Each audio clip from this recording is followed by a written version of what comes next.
What's up, everybody? It is Mal. I am back once again with some more Universus content.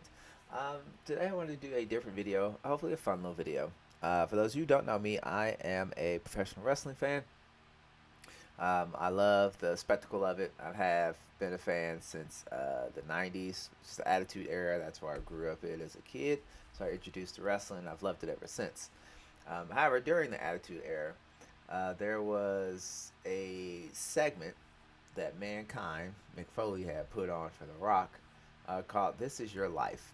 It's one of the funniest things ever, but it was just going through times of, like, quote unquote, bringing out, uh, milestones in life, like teachers and people that you've met and things like that. And so I don't know what sparked it back in my head for some reason. But I was just like, what if I do this for Universus? So this is a video. It's just going to it's a this is your Universus version of This Is Your Life, and it's just going to detail uh, my time in this wonderful game that we have here. So the reason why I started in 2022 for tournament decks, because that's actually when I started playing the game of Universus. I was introduced to it at Gen Con actually.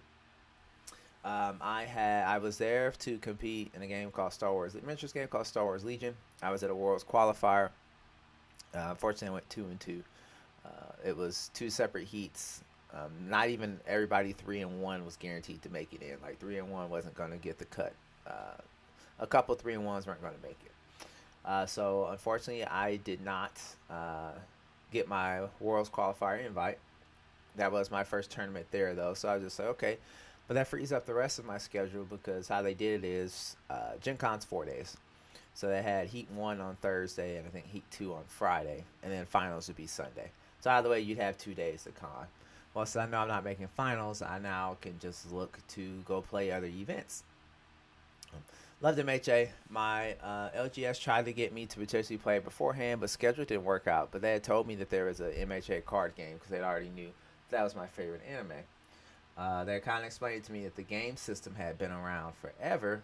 It's just they acquired the Universus license. That's what they're playing now. Not Universus license. I'm sorry, MHA license. And that's what's playing. This was back when the company was Jasco Games. And so I never got the chance to play. And it just happened to work out. They had a learn to play at Gen Con. So I signed up for that. For those of you who don't remember, it was the Deku and the Bakugo decks. That was the first battle box, not first battle box, but it's the MHA battle box or starter deck box, whatever you want to call it. It came with two decks. So what happens is everybody got in line and just randomly assigned, they just alternated here. Your Deku, your Bakugo, Deku, Bakugo, Deku, Bakugo. I wound up with the Deku deck. And then we got Crimson Rampage was the newest set at the time, heading into that. So we got the Deku deck, and I think we got like 1 or 2 packs, or 2 or 3 packs of Crimson Rampage. I don't remember. First pack, first pool is ultra rare. Excited for Blood. Everybody told me it's just like, yo, it's I think it was a $20, $40 card at the time. I don't know. But they said that was like one of the chase cards of the set. And here I am, brand new to the game, and I've already pulled one. Great. I'm familiar with card games. It worked out great because I was disgruntled with Yu-Gi-Oh! At the time. I think that was with the Pendulum Monsters. I don't remember what was going on, what mechanic was in Yu-Gi-Oh! But I just wasn't feeling it anymore. And I was looking for a card game to take its spot. That was actually back, I lied, that was in 2015 when I was kind of getting tired of Yu-Gi-Oh! And I wish I lived in St. Louis. I wish somebody would introduce me to Universus then. Then I could have been playing the game a decade sooner. But that's okay. We still got here either way. But I was still kind of hungry for a card game. I wasn't playing any at the time. And after playing Yu-Gi-Oh! And Pokemon through my youth for the longest, I wasn't a fan of Magic. I was never really been a fan of Magic. I just didn't have anything to play. So I gave this a shot. I think it was like maybe $10. It was like, okay, I get cards, things like that. Enjoyed myself. I took second overall. I put my opponent on, have a 6 to pass this block or I win the game because I emptied my hand with Deku to add the damage lethal. And I thought I counted for all the 6s in the deck. But for those of you who don't know, during those events, you could take the cards from your pack, just like any other sealed event, and, add them to your deck. And the person I was playing against wound up having a 6 check in there and check the 6 in order to be able to make the block, and I had lost. But either way, I had a great time. absolutely hooked on the system from there. Um, if I didn't have a budget earlier on for doing other stuff, I probably would have bought a box of Crimson Rampage, whatever I need to get my hands on there, in order for me to start playing the game. So instantly hooked. But I want to take a look at that just to show like what the meta was at that time, because I was told at the time that because there were some players that weren't beginners, but they had played, and I'm glad that they did because it kind of like helped to kind of speed my learning curve up some. That this was the Momo meta, as we see here in the top cuts from the Gen Con folder here. That's back when they were called regionals. They were just RLEs, regional license exams. That was the Terra Momo, which unfortunately by the time I figured out my playstyle for this game, it was time for Momo to rotate out, which sucked for me. And then she's not legal in retro, so the only time I get to play Momo is in MHA Spotlight, and which is essentially never. So Asui is coming down off of being a terror. I think there were some bans that came into place to finally rein her in. I think at this point, I think Coordinated Effort and Frog Lashing were the only cards I knew that were banned at the time. As you can see, some long time names in here: Ryan, Bromley, River, Travis, my buddy Chris Smith, Mitchell, Nathan DeWalt, David Penna, Broberg. So yeah, just names, and some people who don't play anymore. Of course, I didn't know who they were at the time too, but like Juro, Momo, all of them here. See what Ryan had played back then. So all these Asui decks looked pretty much the same here. Ready, get set, go. Oh, I miss this card so much. Tongue Whip, love, but Crow and Frog Takedown, which was almost in every deck at this point. Then Tongue Smack, Frog Lashing. No, Frog Lashing was not banned yet. So, and then Frog Kick. So I wonder did people just finally have an answer for it? Who knows? I don't know. I wasn't around for this time. But yeah, just standard characters. But yeah, it was Momo just building walls upon walls upon walls of stuff. So after that, I went back home from that experience. Went to my LGS, bought that Bakugo and Deku box. And I think I also bought a box. No, I didn't buy a box. Some of the employees there were not into the game, and so they gave me 2 boxes worth of bulk from MHA Set 1. And so that's what I was able to kind of build off of. And then I bought a couple of other sets. So my first character that I decided to play with was actually Eraserhead. A lot of people told me he was a difficult character to play, and I found out that he wasn't difficult to play. He was just difficult to master. But I wanted to pick a character that I loved from the franchise because if I find something that was cool, it was going to be a lot easier getting my teeth kicked in and learning how to play. So my locals, we only had like 4 or 5 people interested in the game. There was enough there that we could build decks and kind of play around. So I had no idea that the Universus Discord, not Universus. Y'all know what I'm talking about. It's called Universus now, but I had no clue that the official Discord existed. I had no clue about TAM. I had no clue about anybody. So, like, locals was the only way that I knew how to play this game. So I was kind of getting reps in, learning how to play this. I wish I'd known, because then I could have been in webcam Wednesdays. That's when they were doing, I think, once a month provisionals is what I think they were called as well, too. So, like, I could have been getting a lot more reps in before Nationals came along. And Nationals is not here because for some reason it stopped recording there. But I think Nationals was in November that year. It was the very first year that it was going to be online. It was in person and online. So I'm excited because I'm just like, okay, I just pay my money for a webcam event. I get participation prize and all that stuff. And I get to play 9 rounds. I said I was going to play 9 rounds regardless. Didn't matter if I was 0-8 when it came to that 9th round. God dang it, I was going to play.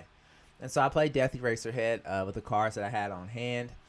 I didn't have a lot of meta stuff. Again, like I said, I just only had primarily bulk from what the store had beforehand from players who didn't stick with the game. So I enjoyed myself. That was the Nats during the terror of Ojiro 2. I got paired up round 1. I remember with Cody, and like it's my first game, and I completely forgot to first like official game. Yeah. So I hadn't been able to play anything outside of locals until online nationals. and I forgot to put erase in my discard pile. Always Road 2 did what Always Road 2 would have done to a lot of experienced players, but definitely more so to me as well too. So I got 2-0 very easy that game. Then I ran into quite a few Tokoyamis. Um, yeah, that was the year of the Burb. Tokoyamis and was it Kirishima? I think I maybe ran into a couple Kirishimas, but I ran into Eraserhead and I ran into like one Ingenium, which I had no clue how to deal with that matchup. So I got washed in that one too. But it wasn't until a mirror match with Eraserhead that I found out that you can use Erase um, on your turn as well too. I thought it was just only defense until somebody explained to me like, no, you play this as an enhance, as an action. So yeah, so when I learned then and there, I actually picked up a couple of wins. I'm starting from there on out. I want to say I went 3-4-2, I think, or something like that. I don't know. I ended up being like in 90th place or something like that. 100th place. It was like a 400 person online event. It was absolutely massive. And some of those wins were freebies because by like round 7 or 8, people weren't showing up for the games anymore. And I was just able to collect my wins there. By the way, I had my first official event under my belt, and I was looking forward heading into next year to see what was going to start coming forth. So, we go to next year, 2023. Let's back up here. Go to 2023. And I have set in my mind here that I wanted to, and by this point, by the way, as well, I figured out I was recommended to Tam's YouTube channel to start like learning some beginners content and watching like some of the online provisional tournaments and stuff. I think the first tournament I watched him was, or maybe I don't think it was live, maybe it was a replay, but it was when he had won, I want to say a provisional with Momo. It was a provisional with Momo because I do remember it was him and Ben Limbright. Look, Ben was playing Kirishima 2 pre-errated, and I think he had like his daughter had a birthday party or something, so he wound up having to concede because I think Tam got round 1 or something. I don't know. I don't remember what happened with that. But after that, Tam went on the run to go ahead and win everything else. I thought that was pretty neat. Then we also had the Oceana webcam, which was very funny because that's when Cam took Midoriya. Because this was at the time that Ojiro 2 was running wild, and it was just the perfect time for a crackback meta. Like, look at this. Look at this. There are sometimes when people are complaining about the way that the meta looks now, and I just think back to a couple years ago. Like, we have a top 16 here, and it's 1, 2, 3, 4, 5, 6, 7, 8. Yeah, half of the top 16 is one character. Granted, some of them are on different symbols. But the point still stands. Not even some of them. One was on a different symbol. 2 were on a different symbol than most of the others. But to have a top 16 represented by one character was really problematic. You just had to be there for the Ojiro 2 meta. So yeah, I like to think that that's the reason why I am a decent player now. It's because I was baptized into the Momo Tokoyami Ojiro 2 Kirishima 2 meta. That was where I wound up having to cut my teeth and learn how to play this game. Found out that they were going to have RLE in Kansas City, which is great for me because it was like a maybe 4-hour drive or so, give or take. So I was going to spend the weekend up there. This is going to be my first in-person event, so I was very stoked about this. I remember this very vividly because I had a deck doc with Tam. We were going back and forth. I was playing Sarah 1. And again, at this point, I am aware of Webcam Wednesdays, have been participating in them, so I've been able to get reps in with the character. Enjoyed what it was doing. And we were going back and forth over playing Cat Punch. And I can't remember what the other card was, but it worked out because Miles, who is the owner of Legendary Wolf Games, they were also the TO for the event, and he had 4 copies of Cat Punch, which worked out because I was just like, hey, I wound up, I think it was like a couple days before. I think I called them like the day of, maybe they were leaving. And I was just like, hey, I bought these cards. I need them for the RLE. Would you guys be able to just bring them with you and I can pick them up at the event? And he's just like, yeah, sure. Yeah, we can make that happen. And so I wound up being able to pick them up, which Miles, I love you, buddy. If you're somehow getting this, you made a very great first experience. Helped make my first experience of attending the RLE with Universus certainly worth it. This was back when we had those cool regional promos that you could pick up.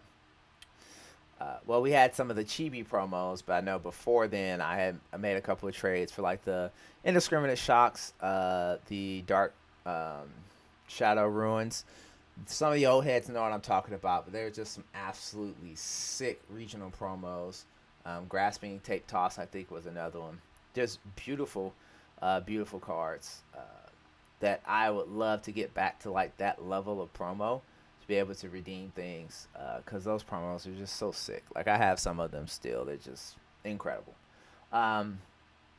So yeah, so this was my first in-person event. I played 0-1 on order. I went 3-4 and placed 63rd. I was absolutely stoked about that because I've been playing this game for like 8 months at this point, and I already had a top 64 finish. I went in just wanting to, again, complete the entire event just to see where I can get, and I was very happy that I had 63rd. I could have performed a lot better. I was thinking too far ahead of myself. I played against a Death Ochako 2, which was running rampant at that point in time in the meta as well, too. And they had one attack left in hand, and they had already used Ochako's once per turn. So I was just like, okay, I blocked the attack and used Sero's once per turn, and I ripped I wanted to rip so that they wouldn't have a block zone in their hand that I was going to switch to, when I should have just ripped the stun grenade. But I took the chance. I didn't rip the stun grenade because I'm just like, it's not lethal if they play it anyway. So I ripped it. They played the stun grenade. It did its damage, and then they were able to pull, I think, a turn to dust or something like that. They got a hit off on the stun grenade and was able to play that attack and kill me. Whereas if I took the stun grenade, they didn't have any other attacks to play. They had a pass, and I would have killed them the next turn because I had like two indiscriminate shocks in my hand. Again, just lack of game knowledge. So I very easily could have been 4-3, maybe 5-2. Who knows? That was also during the time with True Might, All Might 4, the one punch All Might, and was able to handle that matchup. I did play against one of them, and I had a House of Cards that just kind of deleted and washed him on that, and then he brought his All Might 3 in from the side, and I kind of took care of that too. Now this is again a extremely fun event because at this first person, this my first in-person event. I got to meet. That's my first introduction to retro, because we used to have boss battles at regionals, and Miles had his Ken 2, or for any of my FGC fans, it was essentially Violent Ken. So that was when I got first introduced to retro, because we had those boss battles there, and I was immediately interested in wanting to play. Day 2, we ran us on-demand pods. I did a Dragon's Horde with my pod. It was me, it was Jose Norono, Andrew Holder, and I forget the other player that was with us too. This is my first time meeting these guys. I had an absolute blast with them. Me and Holder want to say no. I did my Dragon Horde was MHA, so I was set 1 through 4 because League of Villains is what was the current set at the time that this was there. Jose went through Soul Calibur stuff, and I think Andrew Holder did Soul Calibur as well too, because Holder played with Mitsurugi in our pod, and I had Tetsu Tetsu, and he's just like, hey, look, I'm you. And then Jose baptized all of us into Taki. That was my introduction into Taki, was in that pod from that Dragon's Horde event. But I had a great time. Holder was great to meet and talk with too, because he was producing content for the game at the time. His video was instrumental, especially as a player who didn't know matchups, didn't know what to have, for being able to handle like the Juro matchup, answers for the All Might, the one punch All Might, and things like that. So like it was huge for that, and then he was a cool person to meet with and play with in person. Jose, same deal, super helpful as a learning player. So I also got to meet Tim Keefe, Kevin Broberg, like all these guys that I had seen or heard about that were high level players and are content creators. I got to meet everybody at this event. Everybody was super chill. Seemed excited and loved talking about the game, and just overall having a great time. It was just a great vibe at the casino there. It was at Harris Casino in KC, and we just had a blast. I left like, okay, yeah, like I'm ready to fully dive in and commit to trying to travel and play for this game. And just to give an idea of that snapshot of where that is here, this was a recovery girl meta for this particular regional. Again, another top 16. We had what, one, two, three, four, five, six recovery girls, and there was your standard smattering of Juros. Nate, as always, representing his Momo one. This one was particularly notable because Ben Lambright had the first top at, I think, an in-person event with Midoriya 3. I think he had played it in one of the monthly Monday Mayhems for anybody who remembers those. But as far as I know, I think Ben was the only one to top a regional with a Midoriya 3. So Mitch doing what Mitch does. When I realized he's like no less than top 4, it seems like, in every freaking event he plays in. This event was memorable. I think Holder and Tam, they were on the bubble as we were doing announcements. They were trying to figure out who was going to be 16th. And I think Andrew got in at like 16 or 15. And I think Tam wound up being like 17. He just missed the cut. He played, it was like a fire throw deck with Dobby 2. Whichever 7-hand size one that burns your deck. That's what it was. So he's pumped about that. Holder had a great match. Wound up finishing 10th overall, but he had entertaining matches and top cuts all the way through. They had the finals between Giggles, Jeffrey Kahn, and Tim Keefe playing Water Ibarra. This was another notable one with Tim because there was a game that this man lived on 1 health. It seemed like for like 4 or 5 turns. I can't remember. It's on the old MHA's YouTube channel. I think it's still up at least. But this man, I swear, it was like 3 to 5 turns maybe. This man lived on 1 HP, and it was absolutely mad. And it was a great time. It was a funny time. Then we had some other things like Mark Tyner here. There's River again. He was playing on order. Sato, remember that? Cody Jacobitz. Broberg was playing Recovery Girl at that time as well too. Mitchell Janowich, Recovery Girl, Travis Tangeman, Wesley Bittner. So like usual names that you kind of seen at the top was always kind of in there. Brian Garza was funny because there's only Death of Chaco to make it. Which is funny because this is when I also had met Rebby. Rebby was like in the still just windmill cars down because she had the if you don't think about checking threes, you don't check threes mentality is what it seemed like. But she was an absolute blast to meet in person as well too. So it was just a good time. Thoroughly enjoyed Kansas City. After this, though, I had discovered Sam Tate, a.k.a. Maneuvers. Then I figured out that he had a Patreon and that he offered coaching. And so then I started getting coached up with him to get ready for the RLE webcam in July. Because I did terrible with that one in June. I played Shoto 2. That's when I figured out that like newer players should not be playing characters with only once per turn abilities. Because you really have no sense of when to use them in the turn the right way. So... yeah, so I had a bad experience with that. I probably should have just played my Zero deck that I did well with and learned how, because I learned a lot about the deck. This was my first lesson on, hey, you know, take what you've learned and enter it into an event again. You might do better the second time. So, yeah, July webcam. It was important. This is when we got Undaunting Raid. This is the first online regional with Undaunted Raid. This is when Overhaul and... Mirio got introduced. Then I had decided to play Mirio because, one, I did really well with 01 with the zone switching mechanic. And I was just like, oh, hey, Mirio switches zones and he provides stats. This sounds really good. And Sam, I didn't have some of the good, because the good punch package at this point in time, there was some stuff that was pretty expensive. Texas Smash wasn't expensive, but there was just some stuff that I just could not afford. And so... what we did was I essentially took 2 starter decks, and I decided to go like the stun route. Us just stun you out package, and then just play the good punch package, except with more focus on stun. So we playing like the 4 permeate. I forget what it's called. Let me see if somebody ran it in here.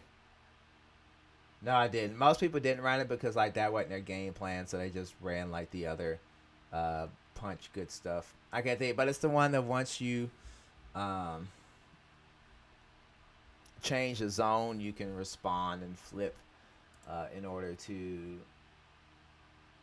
commit. Oh my god, I cannot think of the name of that card right now. Is it permeation? Anywho, yeah. So I got there. I don't remember what I placed on there because that was back on the website was mhacardgame.com. Um, but I did get a pass down invite, so I think I did have another like top 63 finish. And that was because I wind up tying with the Nejire at the end. Again, didn't quite understand how to close out games against characters like Nejire and things like that. So I probably could have very well got close to being in the 30s or potentially in the top 32. Again, had I just had matchup knowledge. Um, but yeah, TC was playing Nomu. He was known essentially for playing that. It was that Death Eraserhead build that's probably been one of my favorite builds that I had ever came across. Never seen the deck in play. It's absolutely ton of fun to play. So back when twisting was still a thing, you just had Vile Seasoning, Fierce Whirlwind, Instant Shining Flash. So Bromley came up with the archetype for this deck, and it's just been brought back again, and just made extremely popular. And it's a very fun deck to do. Very cheap, very fun, very good. Yeah, we had the Void Kick package. I think a lot of people were still playing Void Kicks Eraserhead. No, this one was a Void Punch package, which was Kovu TV or Kovi Jesus. Mitch with All Might 3. Joseph Zimmerman, which I don't know if he still plays or not. He had the Nomu as well. And then we had a couple overhauls as well too. So this was a very good like power level of Clash decks because we had seen both Clash characters are both represented in top cuts. As we see, Mirio is far more than others. We've had the only, I think, Kirishima 3 top cut at this time with Ben Hines. He had played Death Kirishima 3. And then we had that one lonely, I think it was a Midoriya 2? Yeah. Had Josh Barker on Midoriya 2 that actually wound up making a top cut as well. So, so I've earned my invite to Nats for that. So now it's just time to get prepared for Nats. Wanted to do Death of Chaco. However, getting what's the secret rare from set 1 with Bakugo on it? Let's do this here. Let's just go to Kiss Me and go to Christos. Nitro Explosion Ignition. Yeah, this card was difficult to get a hold of and expensive.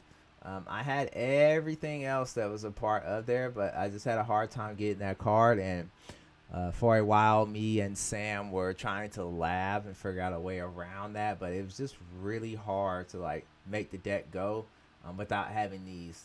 So I made a pivot and decided to play Ochako 2 on air because I still liked what Ochako 2 was doing, but I switched to the air symbol because one, I really liked Vast Hybrid Chimera Kraken. I thought it was a very good card.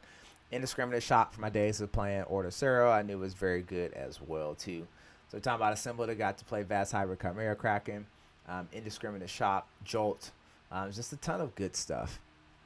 So that's what I decided to lock in with and play it on the air symbol, and that's what I was going to bring to the Pro Hero National.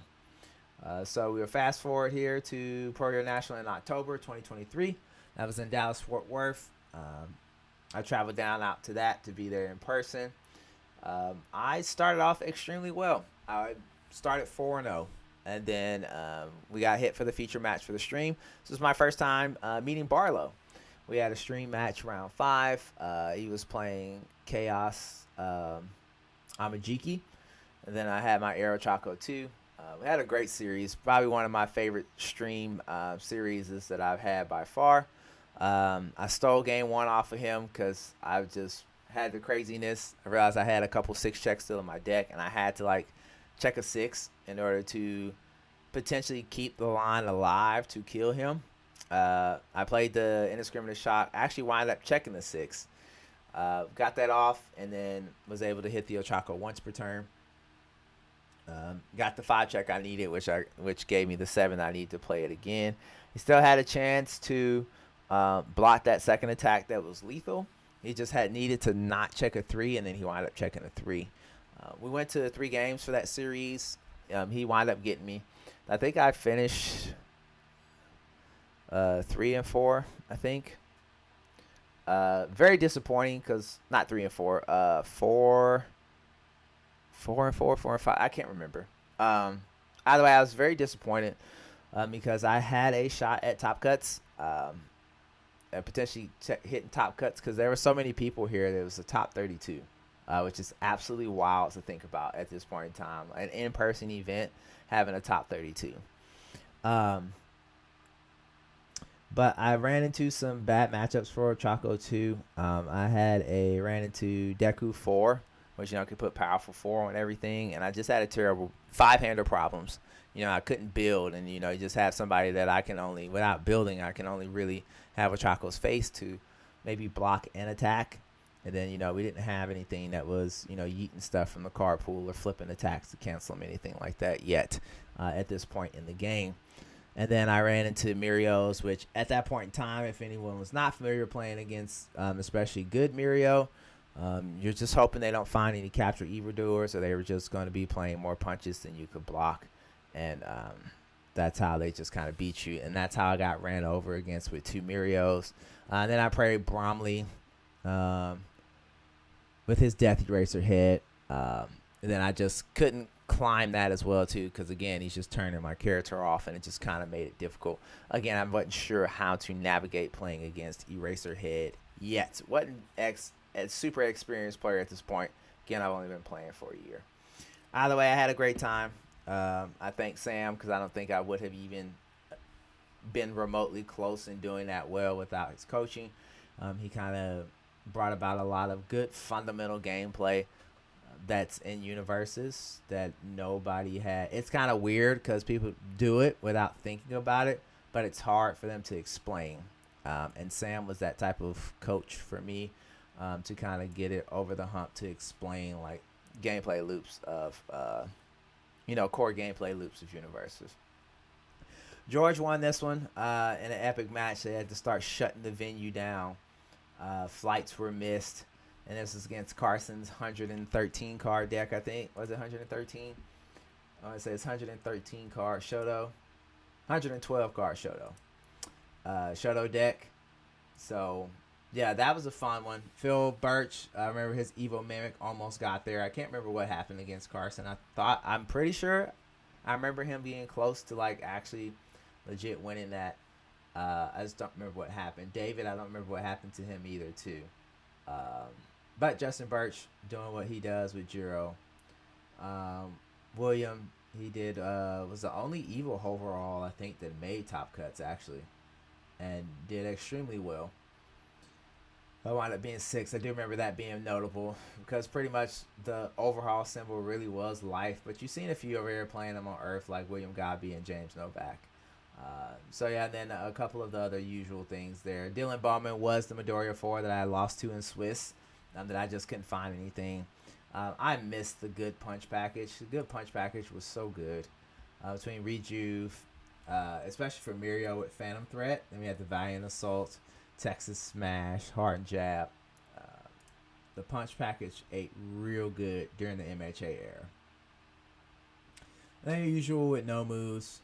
I had an All Might 3 that showed up. All Might 3 was just such a fair character. Like I don't think he was ever going to win events, but you can certainly rest assured you're going to top events. And like I said, I played against Barlow. He wound up making the cut. Chaos Amajiki at 32 there. But yeah. So again, another great event. We had 400 people despite like it crashing, and then there's some other issues. I went and played side events after I realized I wasn't going to make top cuts. Had a great time. And that was Pro Hero Nationals. And that was the last regional higher level event that I attended in person. Not intentionally though. We've had a few winter warm-ups. I don't remember what I played in these, honestly. Winter warm-up and then like a winter clash. I don't remember what I played in those. I played in them because they were online webcam events. I didn't have a locals at the time. So anytime I got to play webcam, I played webcam. Then there was the HLC. Was this the Midnight HLC? No. That was the old one. That was in 2023. This was Nick Reagan's win with Endeavor. Overhaul was definitely still very relevant. This is when we started seeing more of the Earth and the Evil overhauls in the no $100 smash. Jesus. I can't even think of the actual name of the card because that was a joke for the longest time because they were $100. Um,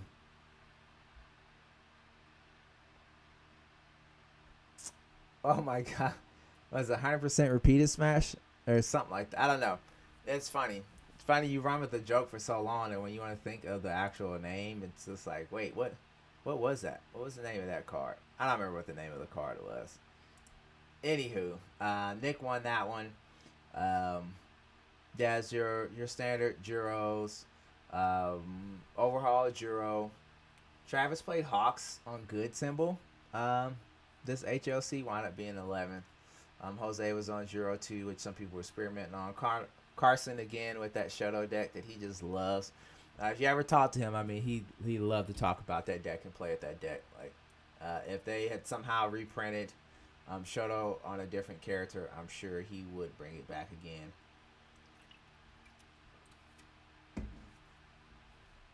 And then we had a few tweeners in between there. Brett Pendragon with Midnight.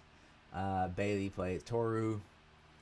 And then we had Justin Martin on Mount Lady, which I think was the only Mount Lady there. Yeah. Yeah. So I just had some other stuff in and out there. Phil Birch was hilarious with this Ashido. Mina too. He played, was it The Price of Peace?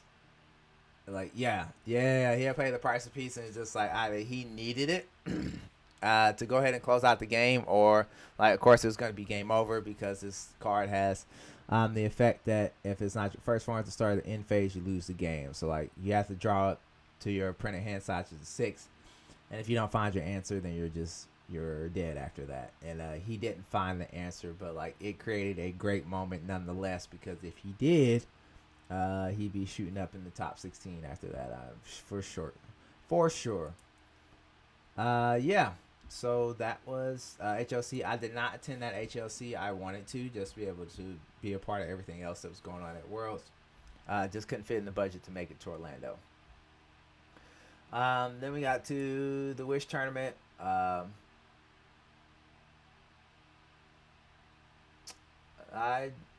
didn't play in the Wish tournament. So, yeah, I didn't play in the Wish tournament. Then we had the webcam regional. This is the one that Tam had won with Osui 3. He had been super heavy on this Osui deck, and I think that was even before the HLC. I can't remember when he talked about playing this deck. But he had fell in love with it and just kept refining it. Almost made Worlds. I can't remember if Tam said he got 33rd. Not 33rd, or he had like just missed out on getting the invite to Worlds with this deck. So I got to play in the webcam regional.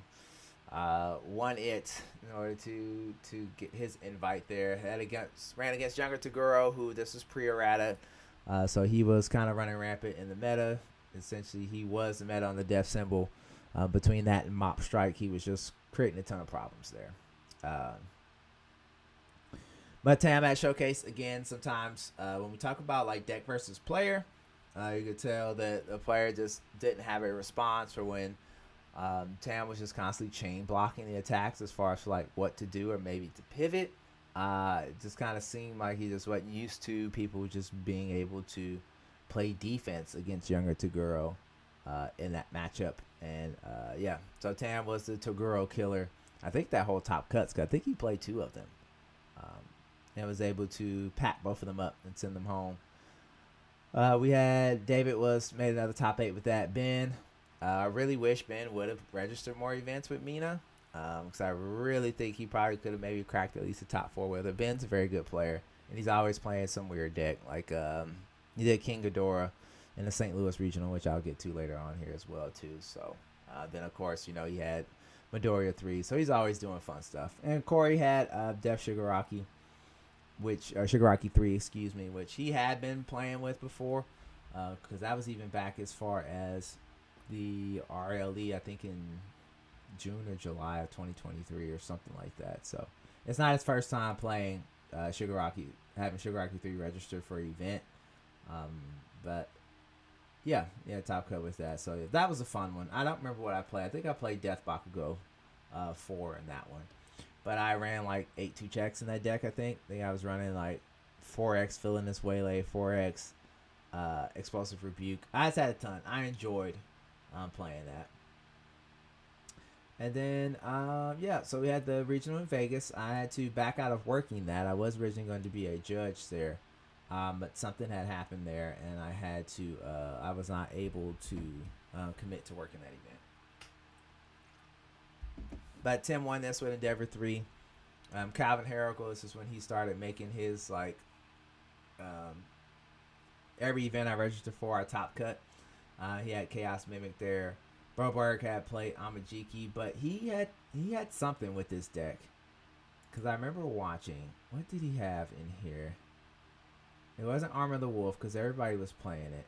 I think it was the Inverted Knife Throw tech, but that was around the Pro Hero National. I don't know. It was something Broberg was playing in his deck that we were just like, wow. It was just a Broberg deck. It was a card Broberg was just going to play that was in there and it worked. I don't remember what it was, but I do remember we were talking about it. They were talking about it on stream.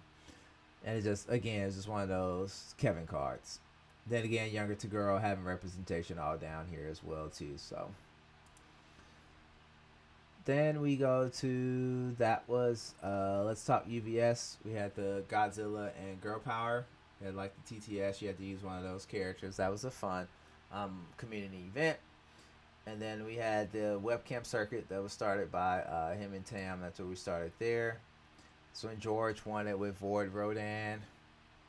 So we really started like popping off with Pony hitting there. I'm trying to think. Oh, I remember I played Juro 3.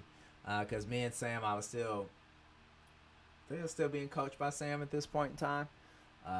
They didn't know what to play, and then just like we've been spending so much time on this Juro 2. It should be Juro 2, not Juro 3. This Juro 2 list that he just like he took it and tweaked it. I did not make top cuts, but he did. Sam's definitely a better player, and we only had like a couple cards mixed difference. He had like Spirit Gun Mega in there,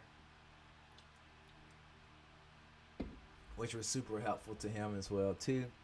And then he had a 1X The Future Is Now. I can't remember if he actually got to play it or not. But it was a fun event either way. I enjoyed it, again, because it was the only time that I really got to like semi-play competitively. Then we had St. Louis. I know it says Collinsville, but essentially St. Louis Regional. I was a judge of this event. I wanted to play because I was really looking to get my points to qualify for Worlds, and this was going to be the only in-person event I can attend. Because after that first webcam event, they took official webcam play off the docket. So I didn't. This was going to be my only way to earn points towards a Worlds invite, or towards Nats, because I think this is the last year we had Nats. Excuse me. But it's kind of hard to pass up. St. Louis was only like a 3-hour trip for me. And I can get paid money on top of product, things like that. So I was just like, you know what? And working for Sean O'Brien for Rochester CCG, probably one of the better TOs I've worked for any card game that I've ever done any type of judge work for. So I worked this event. This was the release of the official regional season of the Godzilla characters. And boy, did they run wild. King Ghidorah, we had to get rulings on King Ghidorah. That's probably the most mentally taxing event that I've ever judged for any card game I played, just because of trying to keep up with all the interactions and stuff with King Ghidorah, to try to make sure that, you know, the game is never out of a like improper board state, or trying to keep up with everything that's going on to make sure that the board state is clean. This was also the regional where Tam top cut it with Jester, which I still think is the only top cut at the regionals. As far as I know, in the U.S., think Jester may have gotten a top cut in one of the either OCE regionals or one of those other ones. But Yeah, this man was fighting for his life because I had a few matches, top cut matches. He was paired up with Benz, Void King Ghidorah, and it's just like he just had an answer for everything that Tam had for. For those of you who are familiar, he was running the Storm of Arrows, Storm of Arrows loop with Jester. But with that being like a combo deck, if you had any answers for that, it just kind of fizzled out. But yeah, the Godzilla characters is very strong here. We had one, two, three, four, 5, 6, 7, 8. Yeah, so half of top cuts was from the Godzilla Challenger series. But this was taken all by Travis Tangerman's Elder Taguro with the I can't think of the name of the card. Sports Festival Champ. Yeah, Sports Festival Champ. Then had Twisting Azure, and then True 100%. And then we were just swapping the speed so that way, and then nothing could happen. So it's basically being like 36 for 30, not 36. I say 36 for 36, but it was just astronomical numbers that you couldn't do anything about. And that's how he was winning the games there. So again, that's another like fun deck that was there. So I enjoyed working the event. Like I said, top cuts. I had pretty much Ben's King Ghidorah all around. Because then after that match, I had him and Andrew Porat's match in top 8. And then we hit top 4, and that was my stream. That was the featured stream match. And that was a mirror match between his and John's King Ghidorah. So Void versus Evil. And my eyes and my brain were so freaking fried by the end of that game because trying to keep up with all the little +1s and -1s. And then the checks here, and then the disarming glances and all of that. It was just rough to keep up with because one thing that I didn't want to have happen, yes, as players, you're responsible for keeping up with the board state. But man, it sucked to be in the top 4 and being like, oh, we have irreparable board state, game lost. Like, how anticlimactic is that? You know, we had a good game going back and forth, and it's just like, oh, yeah, sorry. And all the Ghidorah mess, like, somebody had a brain fart somewhere, game lost. So, yeah, that was mentally taxing, but it was definitely fun. Definitely worth it there. And that was the last in-person event that I have worked. That's the last in-person event that I have been to. I took a break from the game after a while, kind of disgruntled where everything was at. Played in the webcam circuit again. I think I played Ymir and got 9th. I was on a winning in with George Zhang. He was playing Riku on all, Riku 1 on all.